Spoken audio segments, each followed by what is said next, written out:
इस शुभ अवसर पर इस महात्मा गांधी स्कूल के शिक्षकों एवं प्रिय विद्यार्थियों के सानिध्य में हम सभी जो परस्पर संवाद कर रहे हैं, वह संवाद आपके जीवन को जितना सिखाएगा उतना कभी किताबें नहीं सिखा सकती हैं। जीवन का मैं अनुभव आपके साथ बांटना चाहता हूं। प्रिय विद्यार्थियों, किताबें पढ़ो, जरूर पढ़ो। शिक्षक उसके लिए उपलब्ध कराए गए हैं, लेकिन जीवन के अनुभव के आधार पर कह रहा हूं, किताबों से ज्यादा जिंदगी को पढ़ो।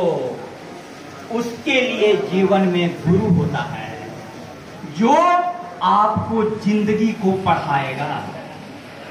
अभी हम लोगों ने देखा कि हम लोगों का कार्यक्रम रिमझिम बारिश के साथ शुरू हुई और ज्यों ज्यों कार्यक्रम बढ़ता गया, बारिश भी जोरदार होती गई। एक आप सत्य को जान लो, जीवन में कुछ भी निश्चित नहीं है। जीवन पूर्णतया अनिश्चित है और जीवन में इस अनिश्चितता को स्वीकार करो। जीवन जहां ले जाए वहां पर जाओ, लेकिन विवेक को जागृत रखो। विवेक क्या होता है? विवेक होता है कि यदि मैंने आपसे कहा कि बादल भी फटेगा तो यहां से नहीं हटूंगा, लेकिन दीपक श्रीमाल सर आए, उन्होंने कहा कि सर बच्चों को कुछ हो गया तो कॉलेज पर बहुत आफत गिरेगी। एक तर्क के कारण आपके कारण स्थान बदल लिया, लेकिन आप यह बात जान जाएं, स्थान बदलने से मेरा ध्यान नहीं बदला है। मेरा ध्यान नहीं बदला है।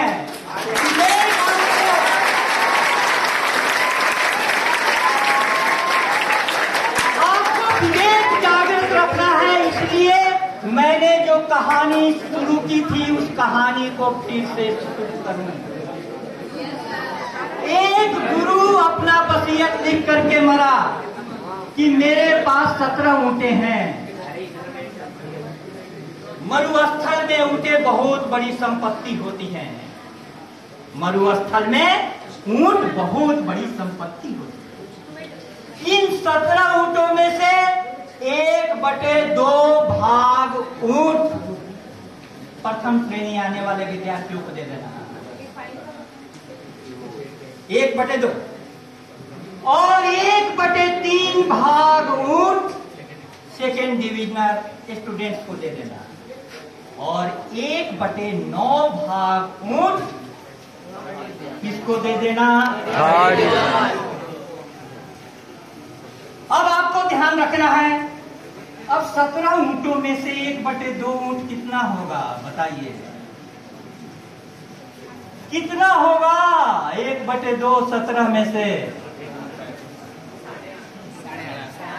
8.5 ऊंट में का मतलब क्या है? 1 ऊंट को काटो। 1 ऊंट को काटो। बड़े बड़े राजनीतिज्ञ आए, कोई समस्या का समाधान नहीं कर पाया। बड़े बड़े व्यवसायी आए, कोई समस्या का समाधान नहीं कर पाया। अंत में एक शिक्षक को बुलाया गया। शिक्षक के पास 1 ऊंट थी। शिक्षक के पास अपनी 1 ऊंट थी पहले से। वो अपना ऊंट लाया और बोला कि इन 17 ऊंटों के साथ मेरा भी ऊंट मिला दो। 17 ऊंटों के साथ मेरा भी ऊंट मिला दो। अब ऊंटों की संख्या कितनी हो गई? 18। इसमें से 1/2 भाग ऊंट 9 फर्स्ट डिविजनर को दे दो। 9 ऊंट फर्स्ट डिविजनर को दे दो। 1/2 6 सेकेंड डिवीजन को दे दो, और 1/9 भाग ऊंट 2 थर्ड डिवीजन को दे दो। 1/2 यानी 9 ऊंट, 18 में से 9 ऊंटे फर्स्ट डिवीजन को मिल गई। 1/3 मतलब 6 ऊंटे सेकेंड डिवीजन को मिल गई।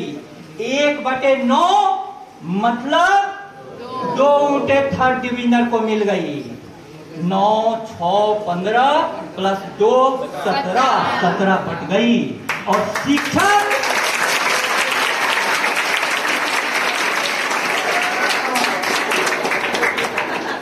समझ में आ गई? आपकी तालियां बता रही हैं, आप बहुत समझदार हो, समझ में आ गई।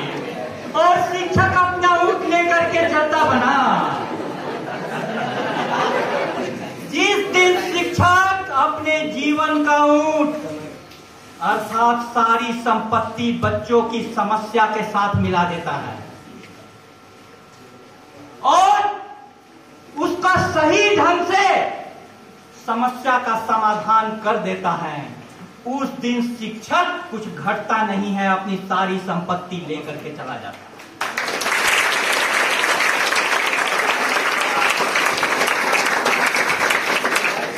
प्रिय विद्यार्थियों, मैं कहना चाहता हूं कि आप जिस समय में, जिस कालखंड में युवावस्था में प्रवेश कर रहे हैं और कल कॉलेज आएंगे, यह सबसे खतरनाक समय है, सबसे खतरनाक समय। क्यों? मैं ऐसा क्यों कह रहा हूं? 2 साल कोरोना में गुजरे, शिक्षकों से आप दूर हो गए। लर्निंग गैप आज की सबसे बड़ी समस्या है। उसके बाद आज परिस्थिति ऐसी हुई है कि धीमे धीमे आवाज आ रही है कि पढ़ने के बाद कम से कम सरकारी नौकरी के दरवाजे बंद हो चुके हैं। जो पढ़ाई हम लोग करते थे कि नौकरी पालेंगे और जिंदगी सुरक्षित हो जाएगी, उसके भी आज हालात ठीक नहीं है। और सबसे बड़ी बात कि महंगाई डायन हाथ जात है। महंगाई ने सबको इस प्रकार से, छोटे से बड़े परिवारों को, सब सामान्य निम्न मध्यम वर्गीय परिवार चपेट में है। आपके पास कितनी प्रतिकूल परिस्थितियां हैं।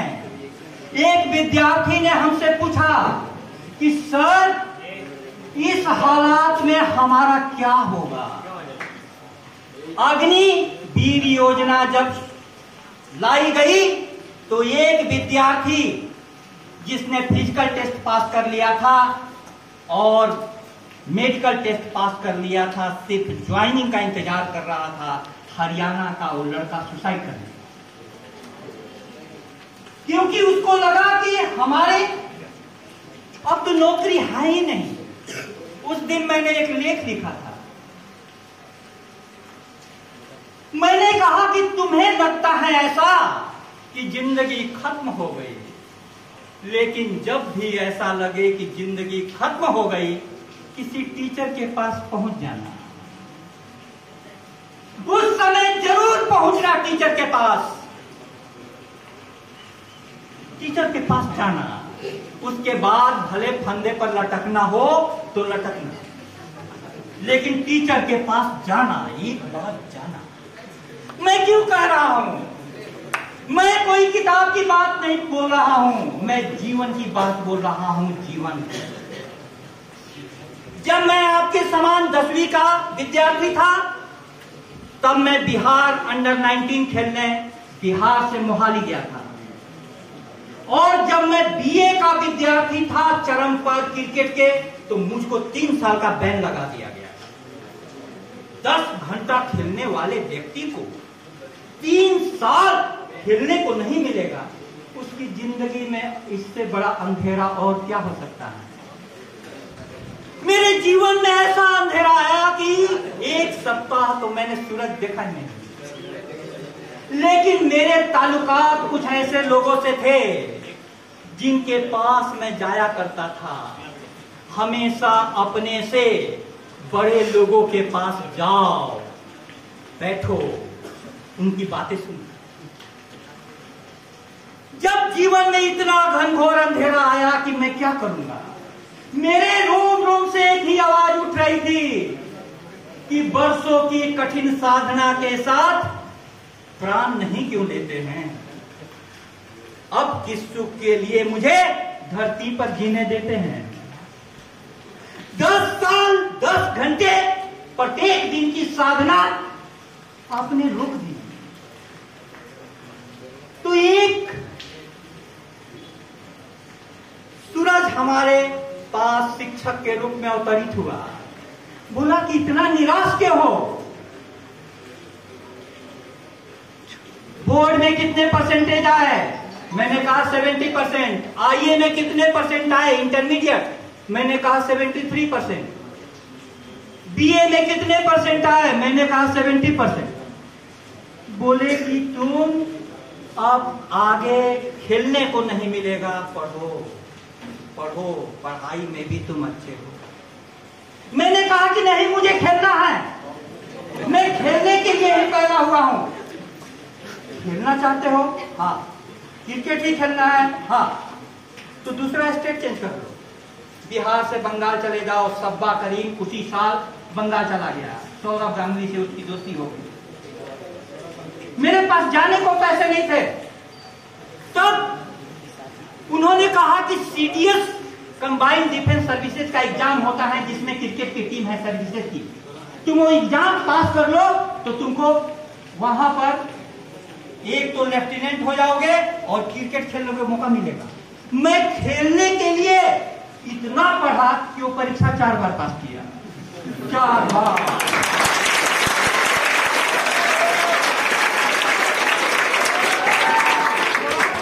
मैं जीवन की सार्थकता ढूंढ रहा था, लेकिन 4 बार भी मेरा इंटरव्यू में नहीं हुआ, एसएसबी इंटरव्यू में नहीं हुआ। इलाहाबाद मैडम पहला इंटरव्यू, उसके बाद भोपाल, बंगलोर, सब जगह मैंने इंटरव्यू दिया। लेकिन चूंकि खेलने के लिए पढ़ना शुरू किया तो पढ़ने में थोड़ी रुचि जग गई। और हमेशा मेरे साथी जो थे, टॉपर्स को मैं साथी बनाता था, पढ़ने वाले को साथी बनाता था। उन लोगों ने मुझे रास्ता दिखाया, ये परीक्षा नहीं तो अब नेट करो। पहली बार में जेआरएफ परीक्षा मेरा क्लियर हो गया। जेआरएफ माने अब मैं महाविद्यालय में लेक्चरशिप के लिए योग्य हूं।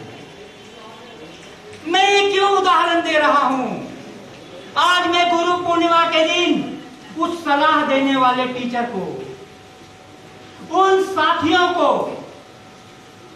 उसमें से श्री ध्रुवकांत ठाकुर आज यूपी पुलिस के सबसे बड़े पद पर बैठे हुए हैं, सब ने पढ़ाया मेरे को कि तू बैग पकड़ता था, किताब पकड़ना मुश्किल पड़ेगी, लेकिन ये रास्ता है, ऐसे चलो।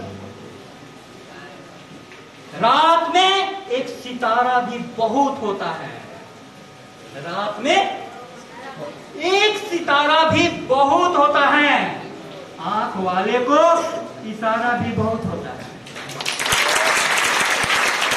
आंख वाले को इशारा भी बहुत होता है। कॉलेज में 3 साल, कुछ साल पहले 2-3 लड़कियां सुसाइड कर गई। हमने कहा एक बार आते तो सही, मेरे से बात तो कर जाते, मेरे से बात तो कर जाते। अपने टीचर से एक बार बात करना, कितनी भी, मैं कहता हूं कि इतनी भारी बारिश के बाद फिर से कार्यक्रम शुरू हुआ कि नहीं हुआ? और क्या प्रमाण चाहिए? जहां पर तुम्हें लगता है कि जीवन रुक गया, टीचर वहां से कोई रास्ता देख लेता है। और जो टीचर वहां से तुमको रास्ता बता दे, वो टीचर अब गुरु बन गया। क्या बन गया? गुरु। हम ही लोगों में से कुछ गुरु होते हैं, लेकिन सिर्फ तुम्हारे मस्तिष्क से संबंध हो, माइंड से, विचारों से, किताबों से, तब तक हम टीचर हैं। लेकिन जिस दिन संबंध तुम्हारे हृदय से हो जाए, उस दिन हम गुरु हो गए हैं, हम गुरु हो गए हैं और तुम शिष्य हो गए। कल एक विद्यार्थी ने मुझसे पूछा, कहाँ है गुरु? मैंने व्हाट्सएप पर एक लेख लिखा है, मैं चाहूंगा कि सब तक प्रेषित हो। उसने कहा, कहाँ है गुरु? मैंने कहा, प्रिय विद्यार्थी, तुम्हारे प्रश्न सही हैं, तुममें प्रतिभा है, विद्रोह की आग दिखाई दे रही है, लेकिन तुम्हारा प्रश्न अधूरा है। कहाँ है गुरु?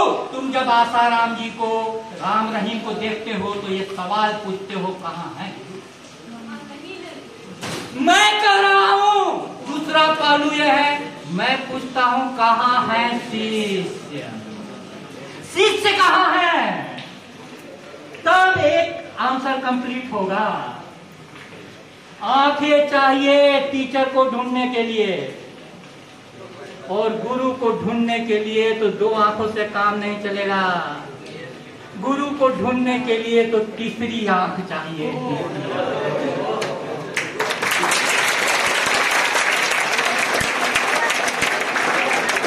तुम देखो, मुझे जीवन में ऐसे गुरु मिले, मुझे जीवन में ऐसे लोग मिले जिन्होंने बल्ला पकड़ने वाले को किताब पकड़ा दिया,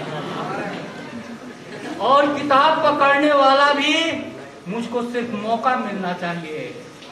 राष्ट्रीय और अंतर्राष्ट्रीय मौकों पर यदि पता चलेगी कि किसी टीचर ने हर संडे को विद्यार्थियों के स्वागत में सुबह 3 घंटे 6 से 9 तक बोलता था, वो टीचर क्या है? ऐसे टीचर को तुम कैसे पहचानोगे? कैसे पहचानोगे टीचर को? पहचानना टीचर को मुश्किल है। देखने में एकदम साधारण, कोई तामझाम नहीं, एकदम तुम्हारी तरह उठता बैठता है।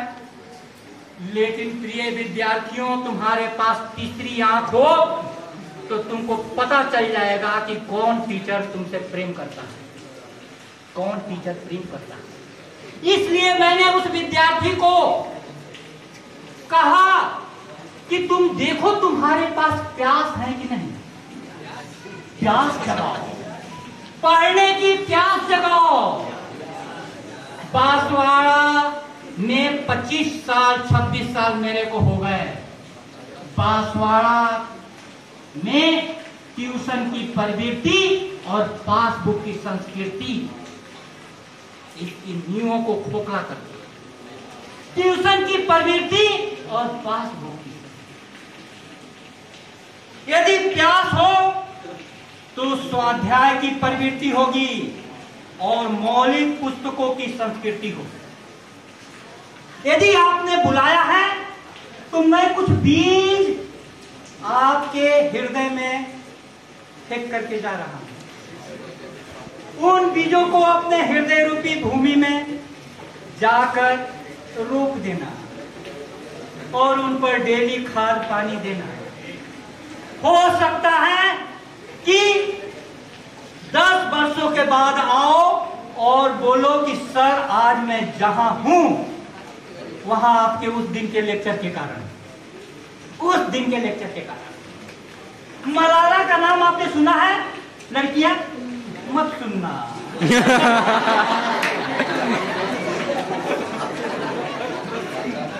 हमारी पीढ़ी मलाला का नाम नहीं सुनती है। पाकिस्तान की छोटी लड़की जिसको आतंकवादियों ने गोली मारी फिर भी बोली कि मैं पढ़ना नहीं। मलाइका अरोड़ा का नाम सुनी हो? सुना है, क्योंकि वो डांस सिखाती है। लेकिन मलाला यूसुफजई को नोबेल प्राइज मिल गया। तुम देखो तुम गलती कहाँ कर रही हो, तुम गलती कहाँ कर रही हो। पढ़ने वाले को यह दुनिया नहीं जानती है, गुरुओं को यह दुनिया नहीं जानती है, टीचरों को कोई पब्लिसिटी नहीं मिलती है। लेकिन तुम एक बात जान लो, तुम्हारी जिंदगी यदि कहीं से बदलेगी, उसके लिए दो ही जगह है, शिक्षा संस्थान और शिक्षक। और कहीं से भी जीवन बदलने वाला नहीं है। शिक्षा संस्थान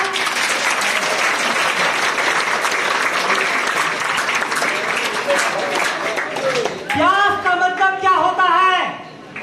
नरेंद्र नाथ दत्त रात में गंगा पार करके उस पार पहुंचे महर्षि देवेंद्रनाथ ठाकुर के पास, रात में, और झकझोर कर पूछा कि आपने भगवान को देखा है?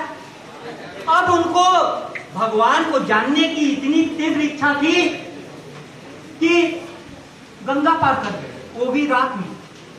हमारे विद्यार्थी तो दिन में के उजाले में भी पढ़ने जाना हो तो देख लेते हैं कि कहीं बारिश तेज तो नहीं हो रही है।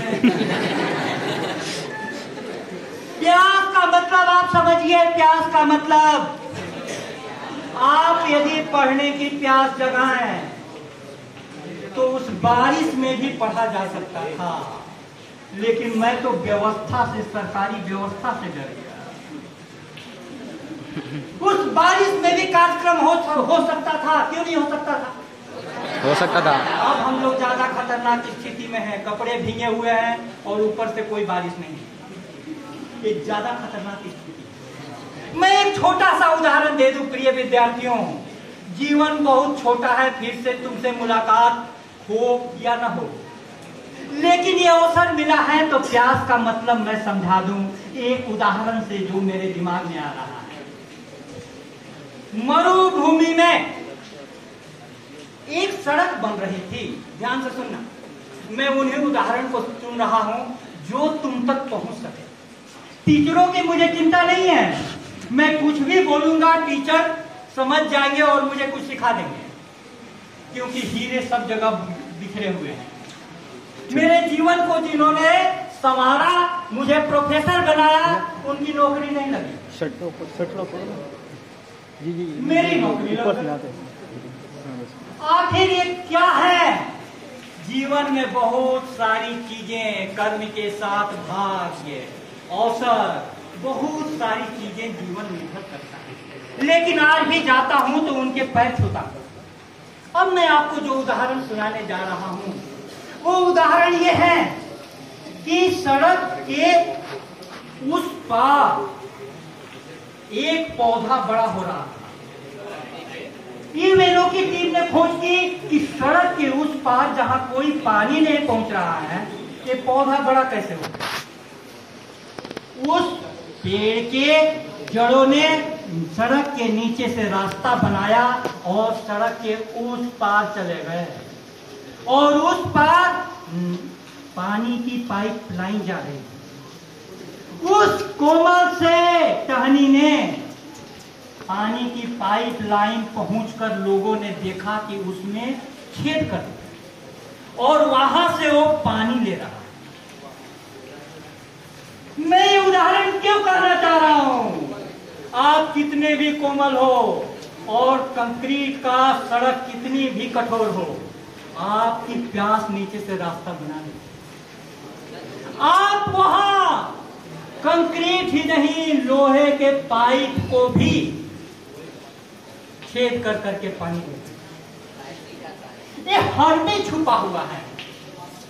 तुम बस अपने पर ध्यान करो, तुम बस अपनी छुपी शक्तियों को जानो, तुम बस ये जानो कि जीवन में तरीका क्या है। इसीलिए मैंने कहा कि शिष्य कहाँ है, और नरेंद्र नाथ दत्त की वह प्यास भगवान को जानने की रामकृष्ण परमहंस के पास ले गई। किसके पास?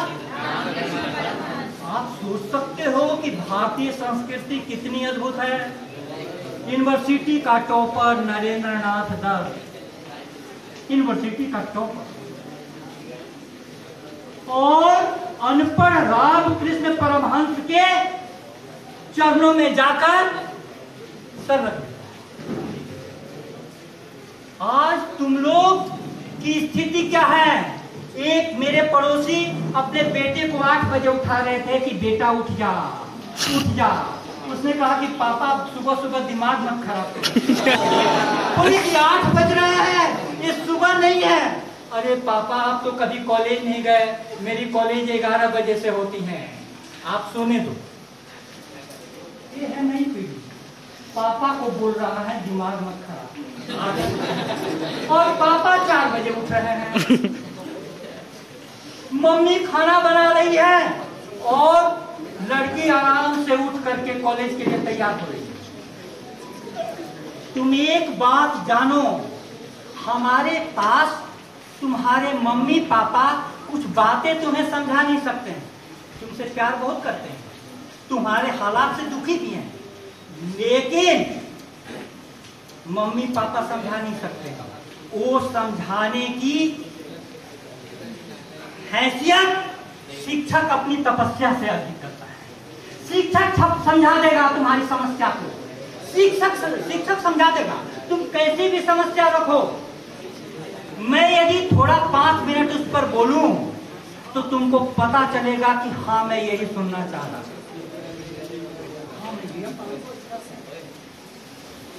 अपनी बात को मैं अंतिम मुकाम पर ले जाऊं।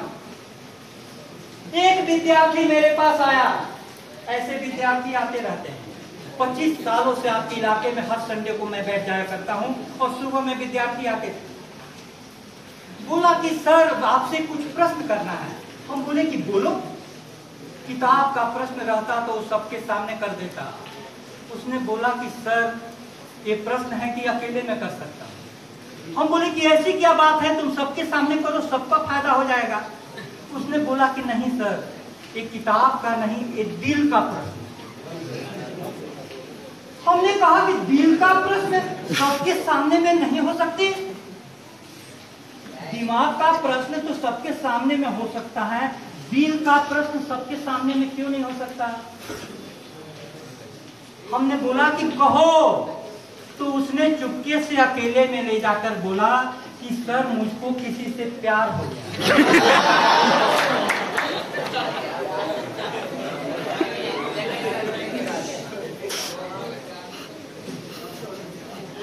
मंत्रम अक्षरम नास्ति नास्ति मूलम न च औषधम अयोग्य पुरुषः नास्ति योजकस् तत्र दुर्लभम। आपने इतनी जोर से हंसी और ताली बजाई उस बात पर कि मुझको संस्कृत का श्लोक लाना पड़ा। ये संस्कृत का श्लोक कह रहा है कि कोई भी ऐसा अक्षर नहीं है जिसको मंत्र नहीं बनाया जा सकता। कोई भी ऐसा मूल नहीं है, रूट नहीं है जिसको औषधि नहीं बनाया जा सकता। कोई भी अयोग्य नहीं होता है, लेकिन योजक, प्लानर, शिक्षक होना दुर्लभ है जो तुम्हारी प्रतिभा को जाने और असर करे। मैंने कहा कि तुमको यदि किसी से प्रेम हो गया तो ये बात इतनी खतरनाक है कि दूसरे से नहीं कर सकते, टीचर से भी अकेले में कर सकते हो। मैं इस विद्यालय के मंच से कहना चाहता हूँ, इस तरह की बातें अपने टीचर से कहो, अपने माँ बाप से कहो। माँ बाप तुम्हारी मरम्मत कर देंगे। मैं जानता हूँ कि तेरे को पढ़ने के लिए भेजा हूं कि प्यार करने, लेकिन टीचर तुम्हारी मरम्मत नहीं करेगा। टीचर तुमको ये समझाएगा प्रेम क्या होता है। जब से तुमसे प्यार हुआ है सब संसार हुआ है। प्रेम के सारे दुश्मन हैं। लोग बच्चों से ऐसे बात करते हैं जैसे उनके जीवन में कुछ हुआ ही नहीं। मैंने कहा कि प्यारे विद्यार्थी, प्रेम हुआ है तो तुमने कोई अपराध नहीं किया। अब बोलो तुम क्या चाहते हो? बोला कि सर मैं आपसे पूछने आया हूं कि हमारे दोस्त ने सलाह दी कि प्रेम हुआ है तो उसको लेकर भाग जाओ। दुश्मन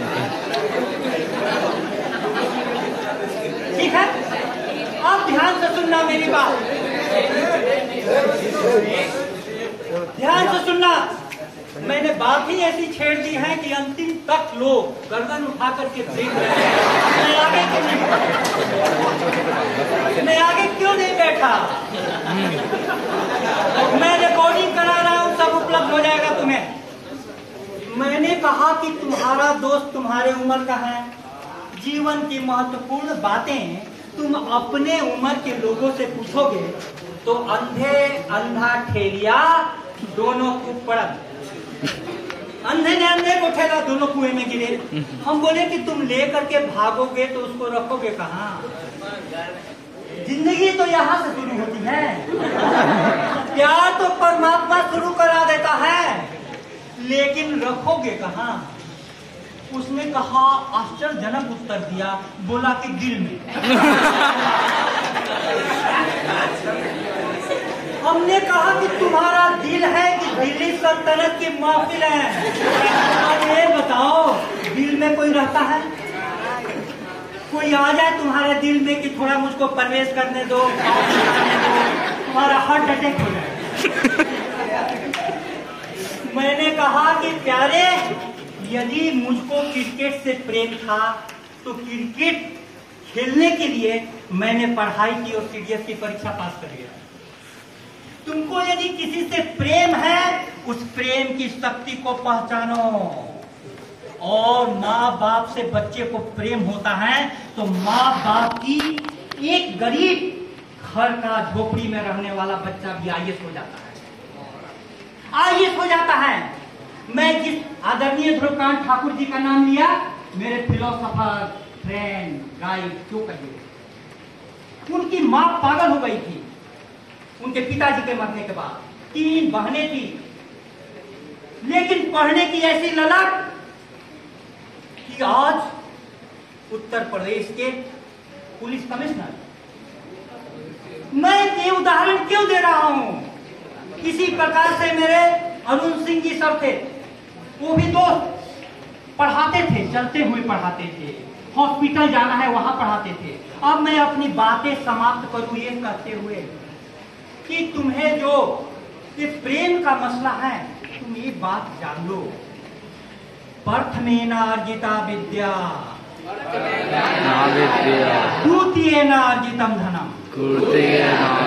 यदि प्रथम अवस्था में तुमने विद्या अर्जित नहीं किया, प्रथम अवस्था में विद्या अर्जित नहीं किया, ये विद्या अर्जन का काल है प्रिय विद्यार्थी। भावनाएं तो सुनती नहीं है, प्रेम होगा, क्रोध आता है, प्रत्येक दिन आता है कि नहीं? क्रोध आता है तो प्रेम कैसे नहीं आएगा? लेकिन उस प्रेम की ऊर्जा का उपयोग किसमें करना है? विद्या अर्जित करने में। क्योंकि जो ही तुम योग्य बनोगे तो द्वितीय अवस्था में धन के अर्जन की क्षमता तुम्हारे पास आएगी। आज विद्यालयों में कौशल विकास का कार्यक्रम चल रहा है। क्यों कौशल विकास के कार्यक्रम को प्रमुखता मिल रही है? क्योंकि कुछ हुनर रहेगा तो तुम कहीं भी कमा कर करके अपना घर चला सकते। मेरी बात समझ में आ गई? तो किसी भी ऐसे मुद्दे पर मैं सिर्फ आपको संदेश देने आया हूं गुरु पूर्णिमा के अवसर पर। दिमाग की प्रश्न हो वो भी टीचर से कहो, दिल के प्रश्न हो वो भी टीचर से।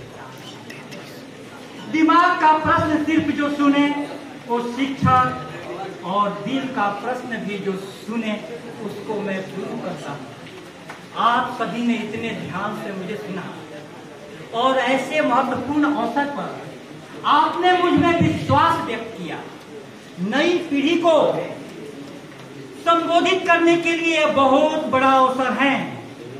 उस अवसर का मैं साक्षी होते हुए आपसे कहना चाहता हूं कि जितनी भी मैंने बातें कही हैं इसको जाकर घर पर नोट कर लेना, और नोट करने के बाद इस पर प्रत्येक दिन सोचना। क्योंकि हमारी संस्कृति गुरु पूर्णिमा भी नहीं मनाती है। भारत की पावन वसुधा पर गुरुपद पूजित और महान, वेदों में भी किया गया इस पावन पद का बड़ा वर्णन।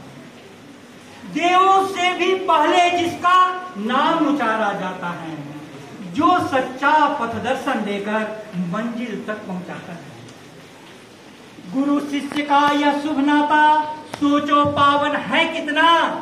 हिमगिरी के शिखरों से निकले गंगा माँ के जल जितना। इस नाते की मर्यादा को